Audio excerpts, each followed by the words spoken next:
Boa tarde a todos. Hoje, 4 de outubro, 14 horas e 5 minutos. Estamos começando mais uma aula do componente curricular de Filosofia 3, no curso técnico integrado em administração. Gostaria de cumprimentar aqui de modo especial os presentes nesse encontro, né? O Vinícius, Leonardo, Carlos, Camille, Samara, Lucas Marques, Júlia, Vanessa, Angélica, Estela e Fernando. Boa tarde especial para vocês, espero que estejam bem. Bom a semana, né? Que estamos começando mais uma semana, né? Desejo aí a todos vocês aí que possamos aproveitar da melhor maneira possível essa semana. Gostaria de lembrá-los, né?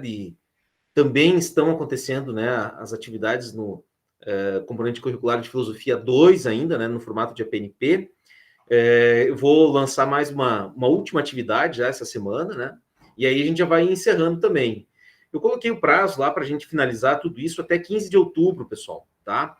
Para vocês poderem fazer também, né? Revisar alguma atividade, algo que vocês não fizeram, quiserem entrar em contato comigo, precisam ver mais algum detalhe, fica disponível para isso também. Quero aproveitar esse momento, né? Porque eu sei que vocês todos aqui devem estar fazendo, quem não está deve correr atrás, né? Ver se tem alguma atividade pendente, entrar em contato comigo, né?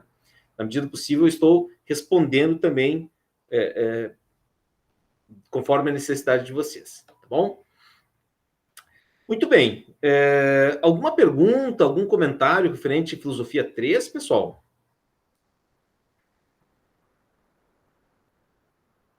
Não?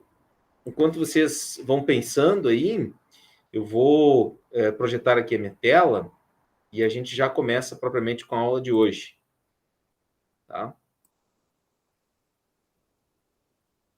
Muito bem. Já estão conseguindo visualizar a minha tela? Sim. Ótimo.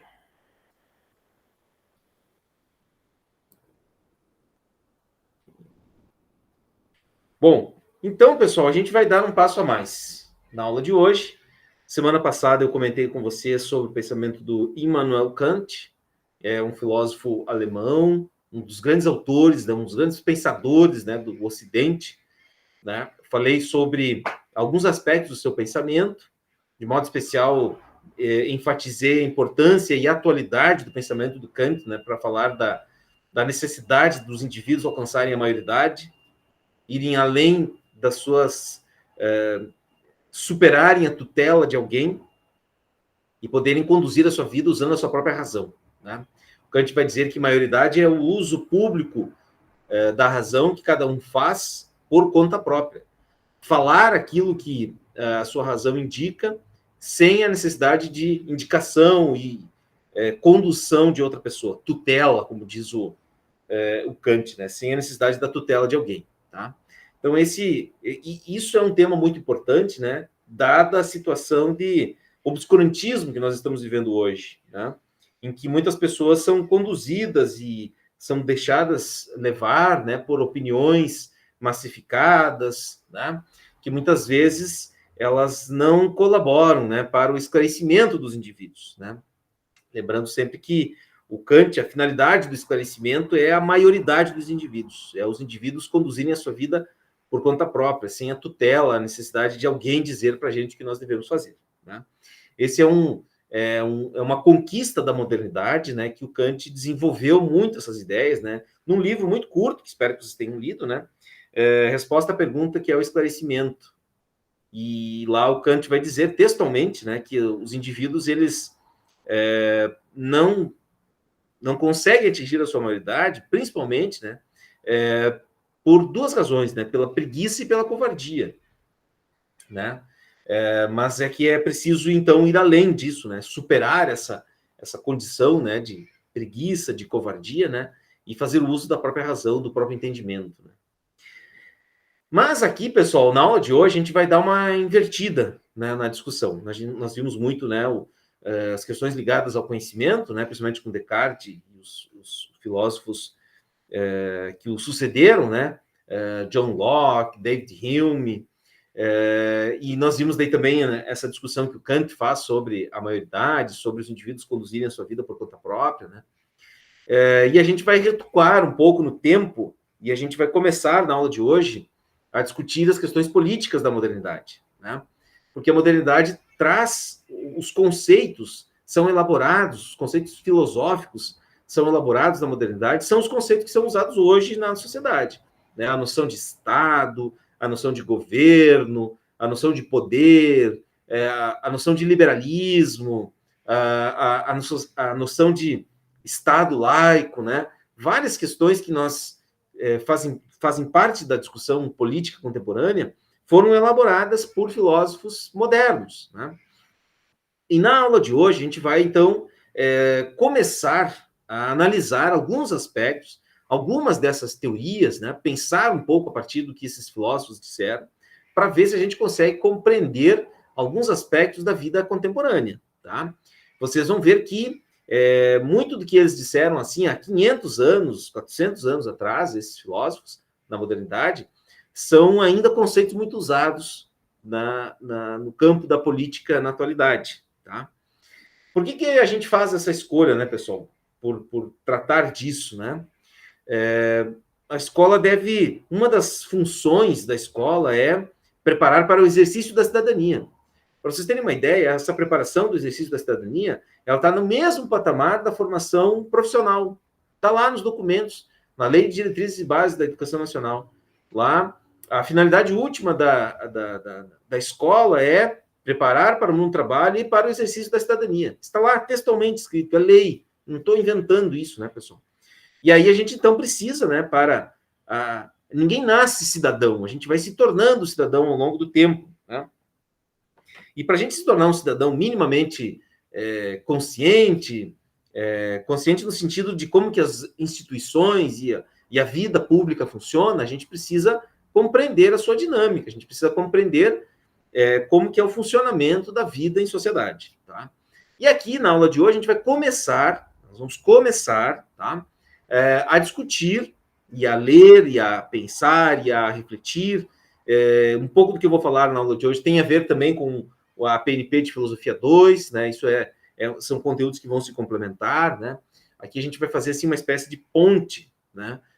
De transição aí entre, seguindo uma linha cronológica entre o final da Idade Média e o início da modernidade, um período histórico chamado Renascimento, tá? E na aula de hoje a gente vai ver, em especial, um filósofo desse período, bem importante, né? Vamos ver algumas das suas ideias a partir de um exemplo, né, que eu vou trabalhar com vocês na aula de hoje. Bom, nós já vimos que a modernidade, então, ela começou por volta dos anos 1500, né?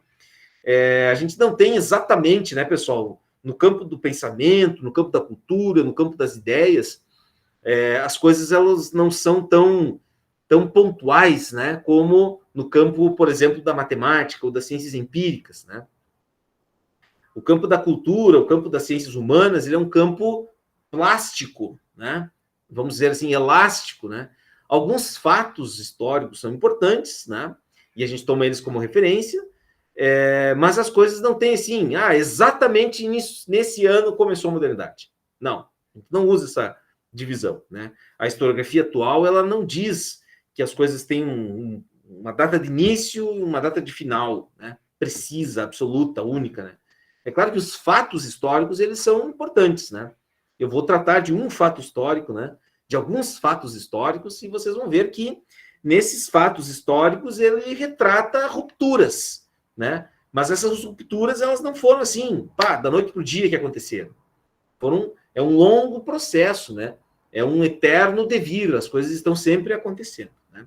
Então, por isso que a primeira frase que está aí no slide é que a modernidade começa por volta dos anos 1500. Não é que exatamente no ano 1501 começou a modernidade. Não é assim, né? Assim, o processo foi se transformando. Eu vou dar um exemplo para vocês aqui. Acredito que vocês devem ter estudado isso em história. Se não estudaram, tem que cobrar do professora de história de vocês, né? Tem um fato na história do Ocidente assim que tem todo a ver com nós, com o Brasil, né? Que é a queda de Constantinopla em 1453, né? Ela era a capital, né? Constantinopla é uma cidade que hoje fica na Turquia, né? Istambul.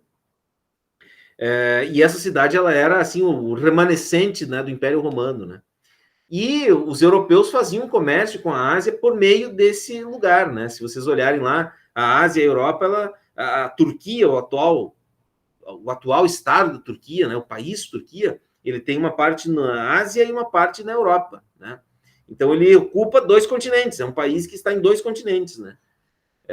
Tem um estreito ali que divide, né, um lugar do outro, né, um território do outro. Um pertence à Ásia, um pertence à Europa, né?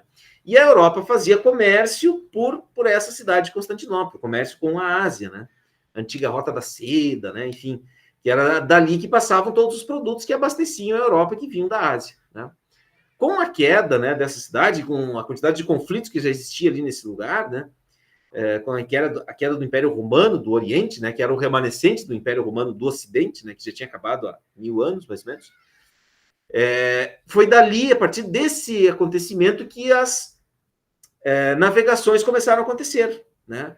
Os europeus se deram conta que aquele caminho ali não ia ser mais viável para eles fazerem comércio, e eles começaram a desenvolver rotas marítimas, né, para contornar toda a África, sair lá da Espanha e Portugal, né, da Península Ibérica, contornar a África e chegar até a Ásia, dando a volta pela África. E é disso que vocês podem ver, né? O Brasil foi descoberto, entre aspas, né, no ano de 1500, né? Mas já se tinha noção que havia esse território, né? Em 1492 já tinha sido descoberto a América, né? Mas a América mais central, né? E os navegadores dessa época já sabiam, obviamente, né, que deveria existir um território, né, mais ao sul, né, da América Central, né, que depois veio a ser o que é hoje o Brasil, né? Mas assim, os caras não começaram a navegar assim, nós vamos fazer uma viagem de navio, né? Não foi assim, é um processo, um longo processo. Os portugueses e espanhóis começaram a viajar a partir dos anos 1400, né? Então ali a gente já pode ver, assim, um certo movimento, né, que vai culminar um século depois, né, com a descoberta desse novo continente, né, gente? Por que eu estou falando disso, gente? Porque, assim, o mundo está em transformação. O século XV, século XVI é um mundo totalmente sendo reconfigurado, né? É ali que está o começo, né? Por exemplo, o Brasil, durante esses 350 anos, aí, vamos colocar um pouco menos, né, que esteve sob dominação de Portugal, né? Era uma colônia, né? Nós éramos assim um lugar simplesmente para ser explorado, né? Um lugar assim que somente depois com a vinda do Dom Pedro I para o Brasil, né? É que o Brasil em 1808, né? É que o Brasil passou assim a ganhar um destaque internacional, né? Pelo fato de a coroa, afinal de contas, vir para cá, né? Enfim, tem muita coisa acontecendo nesse mundo também, né? Nessa época, mas não é isso que eu quero falar na aula de hoje, né? Queria falar sobre a modernidade. Então, né, a modernidade também, além, né, de todas essas descobertas, né, passou-se a acreditar nas transformações do mundo, principalmente através da ciência, né? Por exemplo, a navegação dependeu de muitos conhecimentos, né, que, vejo, toda uma nova cartografia passou a ser construída, né, por volta, então, a partir, né, desse período, século XV, né, século XVI. Tem toda uma nova ciência surgindo, né? A valorização da racionalidade como chave para compreender o mundo e fundar uma nova ordem. Nos campos da ciência, a gente já viu um pouco isso, da moral, nós já vimos a questão da maioridade lá com Kant, e agora sim da política. E qual que é a grande mudança? E agora sim vai começar a aula de hoje, tá, pessoal? Toda essa introdução eu estou falando aqui há 10 minutos, eu acho, né? Para dizer que a grande mudança que vai acontecer no mundo moderno em relação à política, que os filósofos transformam isso, a partir da análise que eles vão começar a fazer, é que as novas concepções políticas elas vão ser afastadas da normatividade eclesiástica. O que isso quer dizer, turma? Normatividade eclesiástica quer dizer o seguinte, é que a igreja dava as normas para a política. Isso vai se romper. O primeiro filósofo que vai falar sobre isso é esse cidadão que está aparecendo na tela de vocês, que é o Nicolau Maquiavel, que eu não sei exatamente que ano que ele nasceu e que ano que ele morreu, mas eu já vou dizer para vocês, deve estar por aqui. Só um pouquinho, deixa eu ver, né, que ele nasceu, né, que está aqui a linha cronológica da vida dele. Eu estava com isso até antes, eu esqueci de anotar, mas eu já vou dizer para vocês, só um pouquinho, pessoal. Maquiavel nasceu em 1469, né, então aí na segunda metade do século XV, e morreu em 1527. É isso? 1527. Exatamente. 21 de junho de 1527, tá? Então, vejam, Maquiavel viveu exatamente esse contexto aí de transição. E o Maquiavel escreveu, e tudo sobre o que ele escreveu, ele publicou, não só nesse livro, mas esse livro que está aparecendo aí para vocês, é esse que eu tenho aqui, uma versão móvel, mais nova, né? Chamado O Príncipe. Tá? Esse livro aqui, pessoal, então ele é de 1500 e... Deixa eu ver, eu devia ter sabido disso também, mas eu não vou lembrar agora. Vocês esperem um pouquinho aqui que eu já digo que ano que ele foi escrito. Tá? Esse livro foi escrito em... onde é que está? Não, aqui, Maquiavel, obra-prima do Teatro do Leão, a Mandrágora, publica carta. 1513. Esse livro é de 1513, pessoal. Esse livro tem mais de 500 anos, tá? Esse não, esse tem menos, né, óbvio. Mas a primeira versão, que provavelmente deve ter sido escrito em algo parecido com isso aqui que vocês estão vendo na tela de vocês, tá? Era a forma como se escrevia, né? Os manuscritos da época, tá? Então, esse texto foi escrito há 500 anos atrás, né? Um pouco mais de 500 anos atrás. E ele é um livro extremamente atual. Não só o livro, né, do Príncipe, do Maquiavel, mas o que ele escreve. E por que isso, pessoal? Porque nesse contexto existia isso aqui, ó, tá? Estão vendo aqui essa imagem? Pessoal, conseguem ver essa imagem? Por favor. Estão conseguindo visualizar aí, gente? Sim, senhor. Ótimo. O que vocês estão vendo aí? Descrevam para mim essa imagem. Vamos lá. Pontinhos para quem... Parece, tipo, o Papa da época coroando um rei? Isso. Exatamente. Ótimo. Que mais? Tem mais detalhes aí.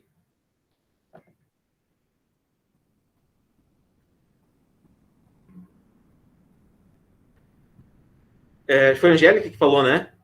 Sim. Ótimo, Angélica. Obrigado. Eu vou, assim, tentar aprofundar um pouco mais essa tua fala, né? Eu vou começar pela técnica da pintura. Essa é uma pintura chamada iluminura. Essa técnica, pessoal, ela é muito diferente do que é, por exemplo, as técnicas, do que foram as técnicas. A técnica dessa pintura, ela é muito diferente da técnica que foi utilizada para fazer as pinturas do Renascimento, por exemplo, tá? Do Michelangelo, do Leonardo da Vinci, do Rafael, enfim, todos os pintores renascentistas, eles desenvolveram uma técnica que era chamada técnica de perspectiva, que é o nosso famoso 3D hoje, né? Aqui essa tela não tem perspectiva. Ela é assim, uma tela plana. Você olha para a tela e você vê assim, você não vê um fundo, né? Algo mais à frente, algo mais... Você vê assim, ó, esse desenho, a minha filha de 9 anos, ela faz algo parecido com isso, né? Claro que com muito menos detalhes, né? Mas a ideia é de fazer assim, ó, um desenho plano, né? Essa técnica revela muito dessa época. É uma época em que não havia noção de, assim, de participação do sujeito na obra de arte, né? Você olha para essa tela e você é como se você não estivesse participando do que está acontecendo ali. É diferente. Observem, pena que eu não coloquei aqui, né? Mas se vocês forem olhar, sei lá, uma tela ali, a Escola de Atenas, ou a Mona Lisa, ou qualquer obra renascentista, vocês vão identificar a noção de perspectiva. Essa aqui não tem nada. É uma tela plana. Não tem participação nossa. Assim como não tem participação dessas pessoas aqui, que eram os camponeses medievais da época, do que estava acontecendo aqui. Isso que a Angélica falou é um representante da igreja colocando a coroa num sujeito aqui que era o rei. A lógica... Vejam, o que isso quer dizer? Lembra o que eu falei que mudou na modernidade? Se perdeu, assim, né? A modernidade, ela tentou desvincular a normatividade política da normatividade eclesiástica. O que era a normatividade eclesiástica? Aqui não é simplesmente o Papa dando uma coroa para um rei. Não.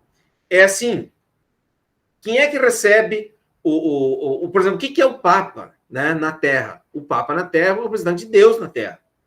Ele se coloca, ele se coroa como Papa, tá? E ele, como ele tem o poder de Deus, é ele que coroa o rei. É ele que outorga poder ao rei, tá? E as pessoas não têm nada a ver com a história. Elas ficam só olhando ali, né? Acreditando que esse rei é a pessoa que deve ter o poder. Vamos ver se vocês estão fazendo as atividades na PNP de Filosofia 2. Quem que era o filósofo que defendia esse modelo? Lá em Filosofia 2 tem um texto que fala quem que era. Quem que era o filósofo que defendia esse modelo? Vou dar uma chance para vocês. Era um santo. Quem que era, pessoal? Quem que era o filósofo que defendia esse modelo? Era um filósofo lá do século IV. Era o Santo Agostinho, senhor? Quem falou? Angélica. Isso, Angélica. Perfeito, era Santo Agostinho. O Santo Agostinho dizia que a pessoa que deveria ter poder era a pessoa que confessasse os seus pecados, os seus erros, se reconhecesse uma pessoa que era incapaz de conduzir a sua vida por conta própria e se deixar guiar pela vontade de Deus. Essa noção do Santo Agostinho ela demorou 1000 anos para ser colocada em questão. Né? Aquilo que o Santo Agostinho dizia naquela época, no século IV depois de Cristo, pessoal, essa tese dele perdurou assim praticamente toda a Idade Média na Europa. Né? E isso é tão forte que até hoje tem algumas pessoas que acreditam nisso, né? Que o político é um representante de Deus na Terra, né? Que ele assim, ó, é meio que ele se abandonasse, né? Ele não é um ser humano, ele nem sabe bem quem ele é, né? Aquela pessoa mas ele é um representante de Deus na Terra. E ele está fazendo aquilo porque ele quer o bem das pessoas, né?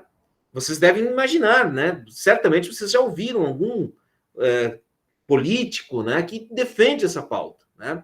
É como se ele fosse capaz de, por ele ser um cristão, ele naturalmente realizaria somente ações boas, né? Essa noção, pessoal, ela é baseada nessa normatividade eclesiástica. Normas feitas a partir daquilo que a igreja, eclesiástico vem de eclesia, que quer dizer igreja, né? Aquilo que a igreja determina como sendo certo. E o poder era transferido do Papa, era outorgado, né, para um ser humano, que era daí sim alguém que... Quem era esse ser humano? Era aquele mais capaz o que tinha uma ética religiosa. Quanto mais religioso ele era, mais capaz de fazer o bem ele seria. Né? Bom, então o poder nesse contexto, e aqui a gente está falando, não estamos falando de Maquiavel ainda, é o que está antes do príncipe, são os precedentes do príncipe. Tá? O poder ele é um poder teocrático, o poder político é um poder teocrático, né? E ele tem uma fundamentação bíblica, lá, por exemplo, extraída na carta de Paulo aos Romanos. Diz ele lá, não há, Paulo, né, na carta aos Romanos, não há autoridade que não venha de Deus, e as que existem foram instituídas por ele. Por quem? Por Deus, né? Ele é Deus, tá? Por isso que o ele está em maiúsculo. Então, assim, toda autoridade vem de Deus. E as autoridades aqui na Terra devem ser aquelas que foram instituídas pela vontade de Deus. Né? Vejam, essa noção nos diz que o fundamento da política é exterior à própria política. Assim como a ação dos humanos, aqui, os réis mortais, eles não devem se envolver com política. Política deve ser uma coisa de pessoas com poder que estão próximas à igreja. Tá? Todas as noções de política até a modernidade, elas tinham sempre uma noção teórica, né? Pautada em máximas como realizar o bem comum, manter as comunidades unidas e sem divisões, realizar um projeto divino, né? Essas eram as finalidades da política antes do príncipe, né? Antes do Maquiavel fazer a sua obra, né? A figura do bom governante, ou melhor, a discussão sobre a política deveria ser aquela discussão ligada assim à constituição da figura do bom governo, né? Pensar a política era pensar um bom governo. Né? E tudo aquilo que era corrupção era visto como desvio do preceito divino. Vocês devem ter escutado isso, né? Tipo algo do tipo assim, querem acabar com a família, querem acabar com Deus, querem acabar a partidos, a pessoas, né, que acham que não precisa de Deus, né, na política, mas no fundo é porque essas pessoas querem acabar com a religião. Eu tenho certeza que vocês já ouviram algo nesse sentido, né? Isso está alicerçado nessa noção aqui, pessoal. É uma noção medieval. quem defende religião e política como sinônimos está, no mínimo, 500 anos atrasado, né? Do ponto de vista assim, das noções de modernidade que foram constituídas a partir daquilo que a gente vai ver na aula de hoje e nas próximas aulas seguintes, né? Ou seja, quem acha que aproximar religião e política é um bom caminho, está, no mínimo, com uns 500 anos de atraso, né? E não é porque assim, os modernos querem acabar com a religião. Não. A religião ocupa um lugar central na vida das pessoas, né? Ela tem uma importância chave, né, para a constituição de sentido da vida, de compreensão do transcendente. Os modernos, eles vão dizer assim, eles não vão querer acabar com Deus. Eles não querem que as pessoas se tornem, todos os seres humanos sejam ateus. Não é isso, né? Eles vão fazer uma divisão, eles vão desvincular a normatividade da sociedade da normatividade eclesiástica. Estão entendendo isso, pessoal? Então, existe uma normatividade eclesiástica que ela serve para a vida privada, para a ética individual. E existe uma outra normatividade de natureza pública, política, que ela não tem que ser fundamentada na normatividade eclesiástica. Tá? Estão entendendo isso aqui, pessoal? Se vocês não estiverem entendendo, vocês precisam me interromper e fazer uma pergunta. Estão entendendo isso, turma?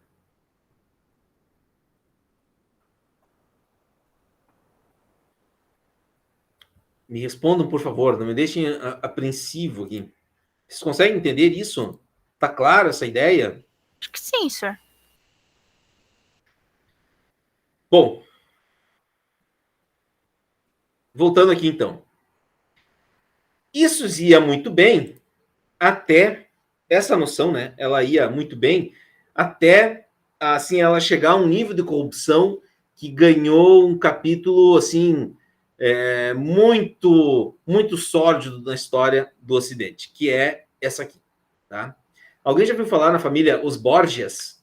César Borgia, Rodrigo Borgia, Lucrécia Borgia, tem um outro, acho que é João Borgia, Carlos Borgia. Não tenho lembranças nenhuma. Ninguém nunca ouviu falar desses nomes? Oi, Evelyn, boa tarde. Nós já estamos trabalhando, tá? Acompanhe a partir daqui. Depois, se quiser rever a chamada, vai estar disponível lá no Moodle, tá? Essa família, os Borgias, aqui a gente vai fazer uma pausa e a gente vai pensar um pouquinho sobre ela, né? Porque ela, assim, tem uma história muito interessante. Para quem acha que o Papa Francisco é comunista, né? E que, assim, as declarações dele, assim, revelam uma corrupção da igreja, né? Uma ideologia que invadiu até a Igreja Católica, né? Quem acha isso, né? É porque realmente não conhece absolutamente nada do que foi a tradição religiosa no Ocidente, né? Eu vou dar um exemplo primeiro, depois eu vou falar um pouco mais sobre os Borgias, né? Vocês sabem que a Igreja Anglicana, ela foi criada em 1513, se eu não me engano, né? E essa igreja ela foi criada por um rei que ele era, enfim, a Inglaterra era assim, ela era cristã, ela seguia a Igreja Católica Apostólica Romana, né? Os ingleses, a monarquia inglesa. E aí um rei casou-se com uma mulher, né? E aí era heresia uma pessoa se separar. Uma pessoa era casada, tinha que ficar casada pro resto da vida, né? Era uma coisa absurda alguém se separar. E quem dirá um rei, né? E aí esse rei, acho que se não me engano era Henrique o nome dele, ele resolve, ele não gosta mais da mulher que ele tá, né? Ele era casado, ele arruma uma outra mulher, ele se apaixona profundamente por essa mulher, né? Muitos seguiam com as suas amantes, né, e tal, mesmo sendo casados, mantinham o casamento, mas tinham amantes e tal. E aí, de certa forma, assim, as mulheres até aceitavam isso, né, porque elas não imaginavam fazer uma outra coisa a não ser casada com alguém, né? E esse rei, ele resolve, eu estou falando um parênteses, depois eu já volto nos Borgias. Esse rei, ele resolve, então, se separar dessa mulher e ele cria uma nova igreja, a Igreja Anglicana, né? E aí ele cria toda uma estrutura religiosa, né, para poder casar-se com essa outra mulher, né? E aí ele abandona, então, a Igreja Católica e funda uma nova igreja. E os ingleses, até hoje, né, pessoal? A Igreja Anglicana, ela é a igreja, é a religião oficial dos ingleses, né? A abadia de... Como é que é o nome? Não lembro agora, mas que sai o casamento, né, dos membros da família real, ela é uma igreja anglicana. Oi, Aline, bem-vinda. É uma igreja anglicana e ela, assim, ela é cristã, né? Mas ela não é mais romana, né? Mas ela é vinculada daí à monarquia inglesa. Tá? Então, e aqui em 1517, né? Já tem o Lutero publica lá as 95 teses, né? Esse contexto aqui, né? Do Renascimento, né? Ele publica lá em 1517, se não me engano, né? As famosas 95 teses criticando, né? E a partir dali surge todo o movimento protestante, né? A Igreja Luterana é fundada, né? Tem uma série de outras mudanças que passam a acontecer nessa época, tá? E em 1496, se eu não me engano, ou 1492, não tenho certeza, mas é finalzinho do século XVI, século XV, perdão. Nós temos uma das histórias mais sórdidas da história do catolicismo, né? Da Igreja Católica cristã católica, né? Que é a escolha desse cidadão aqui, o cardeal Rodrigo Borgia, para ser o Papa Alexandre VI. Né? Esses aqui, esse e esse são filhos do cardeal, e essa também é filha, né? E essa é a amante dele. Então, olha só, pessoal, que doideira. O cardeal, ele era casado, né, entre aspas, né, tinha uma mulher, teve 4 filhos com essa mulher, e ele mantinha esses filhos todos próximos a ele, né? Mantinha essa mulher numa casa próxima lá do Vaticano, que ele era cardeal, né? E vivia ali naquela região. E ele era espanhol, né? Mas morava próximo do Vaticano. E ele fez uma série de movimentos políticos, né? Para se transformar ele no próximo Papa. Né? Eu não lembro como é que era o nome do Papa anterior, né? Que ele sucedeu, né? Mas ele fez uma série de artimanhas, né? Para chegar ao poder. Nessa época, pessoal, o Papa, ele não era só o líder da Igreja Católica, ele era o chefe do Vaticano. O Vaticano tinha um exército, pessoal, tá? O Vaticano tinha um exército, assim como a Itália dessa época, ela era toda fragmentada, ela era formada por várias repúblicas, né? A República de Florença, que é onde o Maquiavel nasceu, né? E viveu toda a sua vida, a maior parte da sua vida. Gênova, Milão, Veneza, essas cidades, a cidade de Florença e a cidade de Veneza e Gênova, a cidade de Florença, principalmente, era a cidade mais rica do mundo da época. Florença era onde Maquiavel viveu e onde vivia essa família, era a cidade, assim, era a Nova York da época, né? A família Médici, que era a família que o Maquiavel trabalhou e foi financiado, né, por essa família, era a família mais rica do mundo, né? Era, sei lá, pensem aí hoje o cara, aquele lá, o dono da Amazon, né? Que acho que, se não é ele, tá entre ele e mais alguns, o homem mais rico do mundo, né? As pessoas dessa época, essa família vivia nessa época, né? Era uma época, assim, que a Itália, ela era muito rica, né? Essas cidades, elas eram muito ricas, né? Principalmente Florença, Veneza, mas elas eram pequenas repúblicas, como se fossem cidades-estado, né?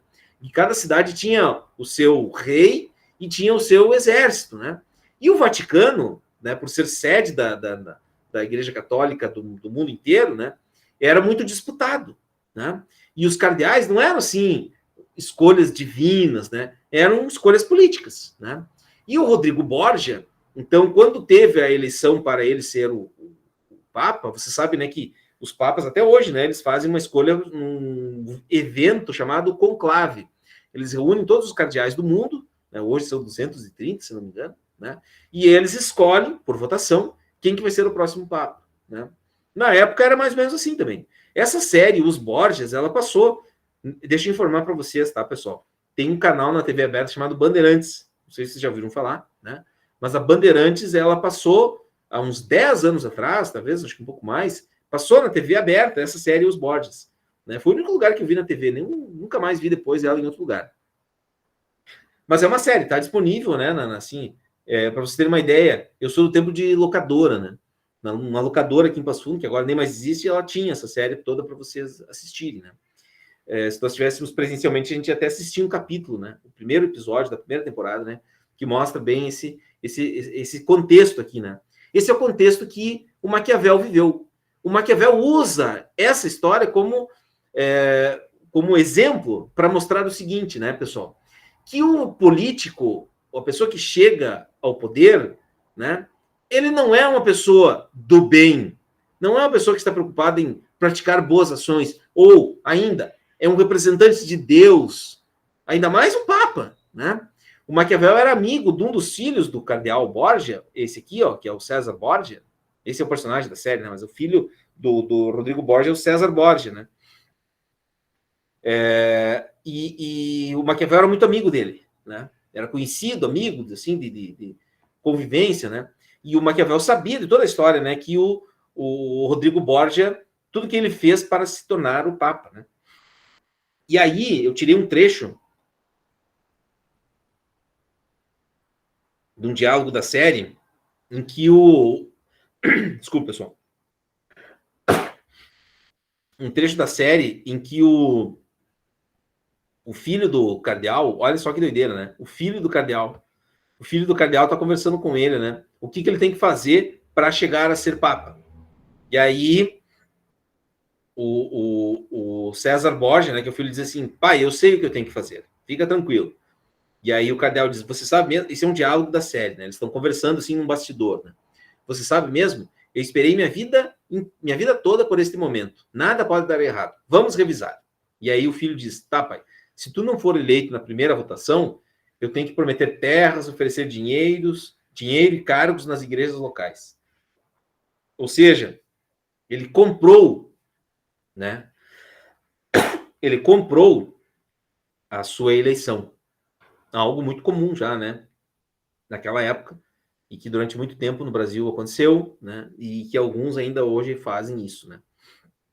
Mas o que o Maquiavel relata para nós aqui, acompanhando esse episódio, é o seguinte, que é importante que a gente possa observar.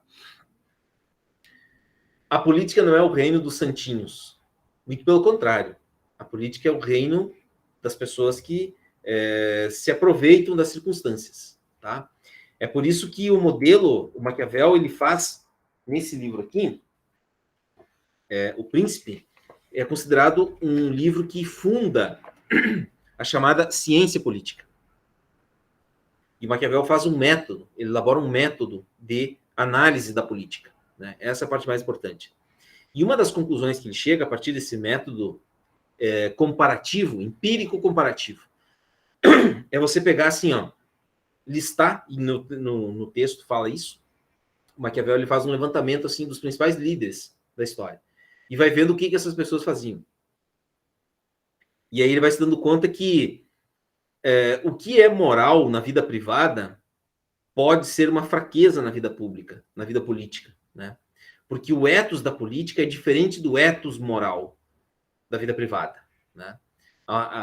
Aquilo que o Kant falava, né, de conduzir a sua vida por conta própria, né, de usar a tua própria razão, ela é para a vida privada, né? É diferente do ethos político. A gente não pode esperar, escuta o que eu vou dizer agora, né, com muita calma também, né, para entender corretamente. A gente não pode esperar que os políticos sejam necessariamente éticos. O bom é que se eles seriam, né, que eles deveriam ser. Mas a gente não deve esperar que eles sejam éticos, né? Porque o tipo de conduta que existe no campo político não é necessariamente o mesmo da vida privada, né? Quando alguém diz que no meu governo não tem corrupção,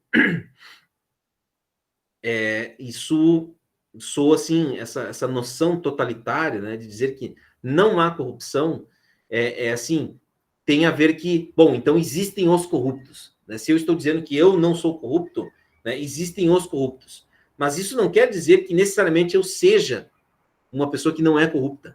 Que alguém que diz isso não seja necessariamente uma pessoa corrupta, né? Mas é porque ele está querendo relacionar o ethos moral, privado, para o ethos político, que é outro, né? E aí que vem a grande diferença, tá? Que é o seguinte, o bom político não é aquele necessariamente que é o mais ético, mas é aquele que traz os maiores benefícios para a República, né? A virtude de um político não deve ser avaliada, isso não sou eu que estou dizendo, tá, pessoal? É o Maquiavel que escreveu há 500 anos. A virtude de um político não deve ser avaliada pela sua ética particular, mas deve ser avaliada pelo maior benefício que ela trouxer para a República, né? A virtude do príncipe é diferente da virtude da vida privada, né? Isso quer dizer que é um vale tudo? Não necessariamente, né? A ideia tem a ver com isso aqui, ó. Estão vendo essa imagem aqui, pessoal?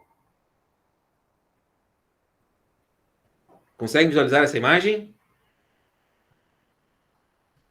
Turma? Estão aí? O que é essa imagem? O que ela nos diz? O que ela mostra? O que ela está dizendo?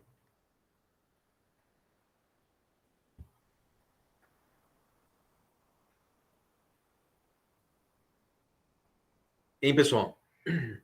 O que significa isso aí? O que vocês estão entendendo? Observem e tentem elaborar aí uma compreensão dessa imagem.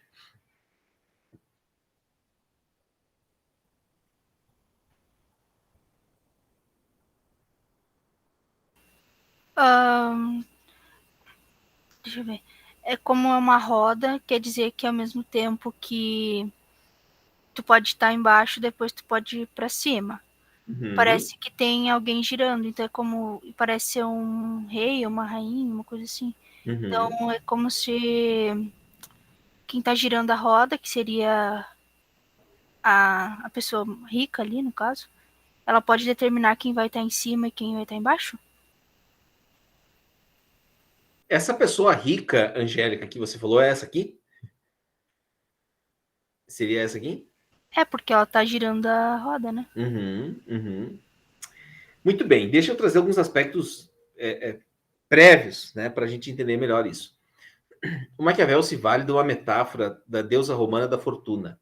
Essa é a deusa romana, da mitologia romana. A deusa da fortuna é quem?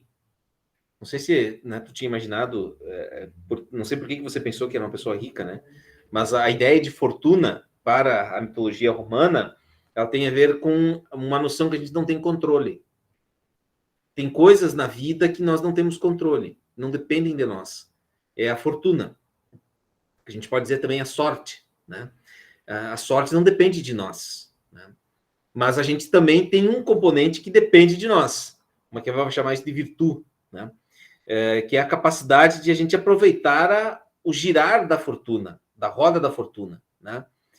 E isso tem muito a ver com a ideia de poder, né? Um bom político é aquele que sabe aproveitar as circunstâncias, né? Eu vi uma entrevista nesse final de semana, né, pessoal? Nós estamos há um ano, exatamente há um ano das eleições para presidente do Brasil, né? Se vocês olharem, o Brasil está cheio de histórias, né, de pessoas que se candidataram várias vezes à presidência da República, né? Demoraram 3, 4 eleições para poder se eleger, né? E, assim, se a gente voltasse no tempo, 4 anos atrás, em 2017, né, nessa época, nós não sabíamos, ou melhor, sabíamos, e era motivo de piada, inclusive, da figura do nosso atual presidente, né? Ele era uma pessoa, assim, inexpressiva, né? Ele se candidatou a presidente da Câmara dos Deputados em 2016, em 2014, e ele fez, se eu não me engano, só o voto dele, só ele votou nele, né? Para presidente da Câmara dos Deputados Federais, né? Então, o nosso atual presidente, ele foi durante 4 mandatos, se não me engano, 4 ou 5 mandatos, né? Um deputado federal, né? Sem grandes expressões políticas, né? Só que a roda da fortuna, e o que vem interessante, né? E é isso que o Maquiavel nos ensina e que eu gostaria que vocês aprendessem, e eu tenho certeza que ninguém vai falar isso como eu vou falar para vocês sobre isso, que a gente deve estar atento, né? As circunstâncias giraram de tal forma que uma pessoa com total inexpressividade no cenário político nacional se transformasse no presidente da República, né? Isso é a fortuna. É esse campo que nós não temos controle, né? Uma série de fatores, né? Haviam 11 candidatos a presidente da República no Brasil em 2018. 11. 2 foram para o segundo turno, né? E, óbvio, um se elegeu, né? Uma pessoa que, em 2018, né? Vocês não sei se chegaram a conhecer o professor Marcelo, que era um professor de história, que é um historiador, é um pesquisador, tem muitas publicações no campo da história, foi professor ali do Campos Volante, né? E ele é meu amigo, né? E a gente apostava, né? Que ele dizia jamais, nunca, jamais será presidente Jair Bolsonaro. É presidente, né? Está finalizando o seu terceiro ano como presidente, né? Disputará a eleição, provavelmente, ano que vem, e há uma grande possibilidade que ele possa se reeleger, né? Então, vejam, há 5 anos atrás, uma pessoa que estava, né, nessa condição aqui, ó, chegou ao topo do poder, né? Aproveitou uma série de fatores, né, próprios da política. Por isso essa expressão aqui, a autonomia da política. A política, ela tem normas próprias que a gente desconhece, né? É por isso que a gente deve partir sempre, quando for analisar a política, da experiência própria, da experiência real da política. É isso que a ciência moderna política faz, que o Maquiavel começa a fazer. Nós precisamos olhar para a política olhando para a própria política, não olhando para Deus, né, para a ética da vida privada, né, para a nossa conduta particular. Não, a gente tem que olhar a política a partir da própria experiência real da política, né? Isso se chama realismo político. E qual é que é a grande sacada que Maquiavel vai trazer para a gente aqui, pessoal? A política não é o campo da ética. Isso é muito antigo já, né? O Aristóteles já tinha feito essa divisão. Mas o campo político é o campo, não é o campo de pessoas boas, de pessoas santinhas, mas é o campo da corrupção, é um campo de violência, é um campo de busca por poder, né? A política, realmente como ela é uma ação, ela é uma atividade, vamos dizer assim, em que as pessoas que estão lá estão sempre em busca do poder, né? E o campo da política é o lugar onde se faz o que não se costuma dizer, né? Então, jamais um político vai dizer que ele não é uma pessoa ética, né? Mas a gente sabe que ele não é a ética que é da vida privada, que nós esperamos que todos devem ter. Não é essa ética, mas é uma outra ética, é um ethos, é um outro ethos, né? É uma nova forma de compreender a política, né? E aí, o mais louco de tudo é o seguinte: o Maquiavel, nesse livro, ele vai lançar uma série de, até muitos comentadores, muitos autores, muitos pesquisadores, né, da filosofia e da política no mundo moderno, e a partir do Maquiavel, o Maquiavel não é um autor moderno, o Maquiavel é um autor renascentista, mas ele funda a ciência política moderna, né? É a partir das suas análises, feitas lá, publicadas em 1513, né, que a gente tem o início, o pontapé inicial da ciência política moderna, né? O Maquiavel é como se ele tirasse um véu sobre a política que existia na época, né? E desvelasse uma nova natureza humana. E é aqui que nos interessa. Essa é a parte mais importante e o ponto alto da aula de hoje, né? O Maquiavel vai dizer o seguinte: olha, para um político, lhe restam 2 opções, né? Se ele deve ser amado ou temido, né? Ele diz textualmente isso, né? O que cabe ao príncipe? Príncipe no sentido de ser a figura que tem poder, né? Cabe basicamente ou ele ser amado ou ser temido. E mais, se é para ele, o que é melhor para ele? Ser amado ou temido? É melhor que ele seja temido, né? Se é para ele falhar numa das duas, que ele falhe em ser amoroso, né? Porque é melhor que ele seja temido do que amado, né? Só que ele toma esse rumo, a sua teoria toma esse rumo, porque ele considera o seguinte: ele descreve uma natureza humana. E eu gostaria de ler para vocês o que ele diz sobre a nossa natureza humana, né? Não só a dos políticos, mas, de certa forma, de todos nós. Mas que antes da modernidade, essa nossa noção, essa nossa natureza, ela era muito reprimida. E o Maquiavel vai, de certa forma, desvelar ela. Vai dizer: olha, a gente tem que reconhecer a nossa natureza humana. Diz ele o seguinte: nasce daí esta questão debatida: se será melhor ser amado que temido ou vice-versa. Responder-se-á que se desejaria ser uma e outra coisa, ou seja, deseja-se ser as duas coisas, amado e temido. Mas como é difícil reunir ao mesmo tempo as qualidades que dão aqueles resultados, é muito mais seguro ser temido que amado, quando se tenha que falhar numa das duas.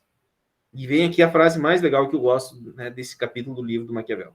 É que os homens geralmente são ingratos, volúveis, simuladores, covardes e ambiciosos de dinheiro. E enquanto lhes fizerem bem, todos estão contigo.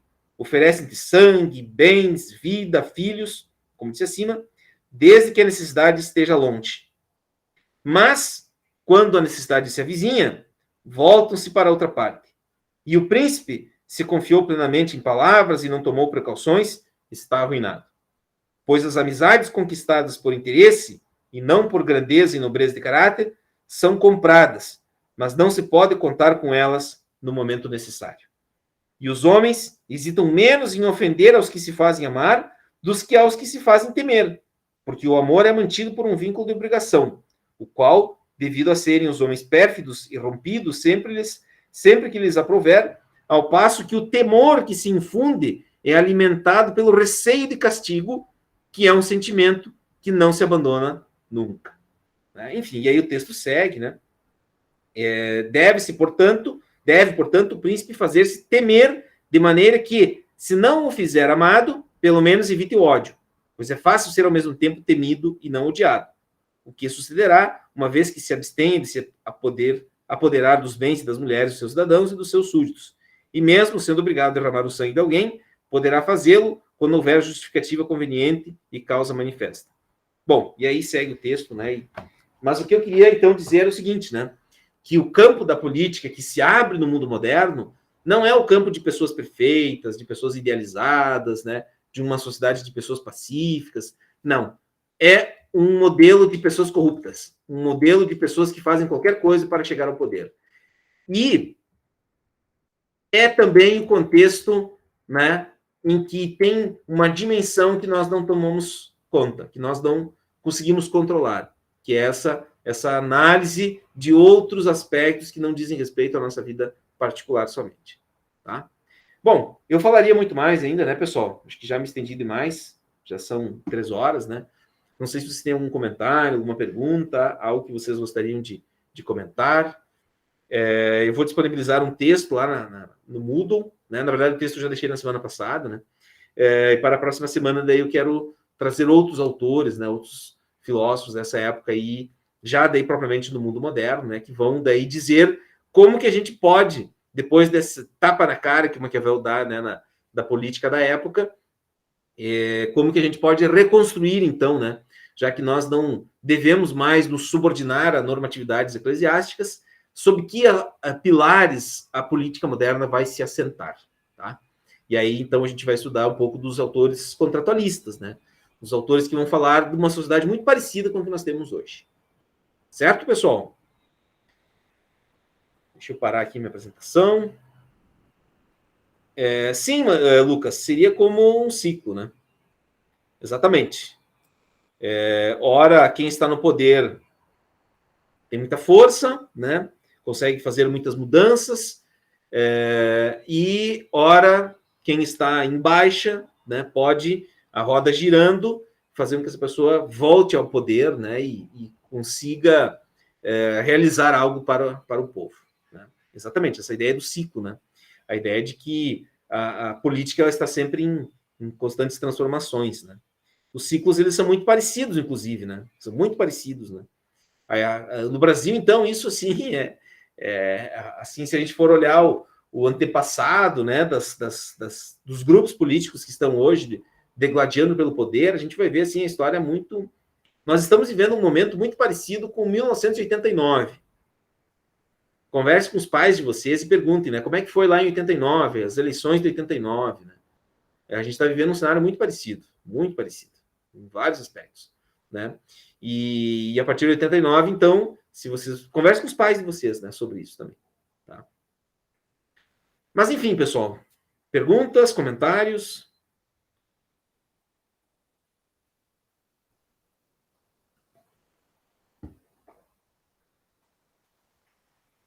Hoje chegou a acabar a minha voz.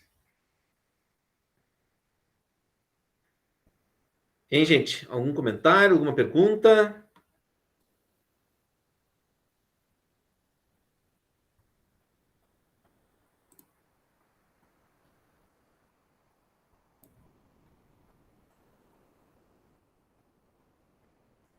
Tá funcionando o WhatsApp? Não. Nossa.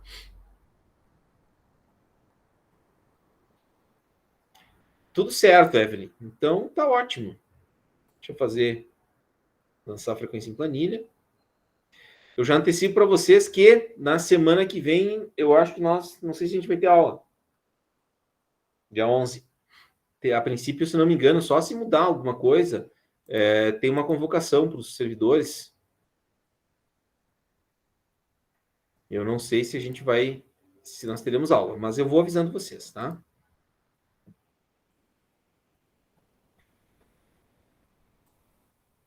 Certo, pessoal? Eu vou interromper a gravação e aí vocês permaneçam na chamada para mim fazer... Permaneçam aqui na gravação, na chamada para mim fazer o registro da presença de vocês, tá bom?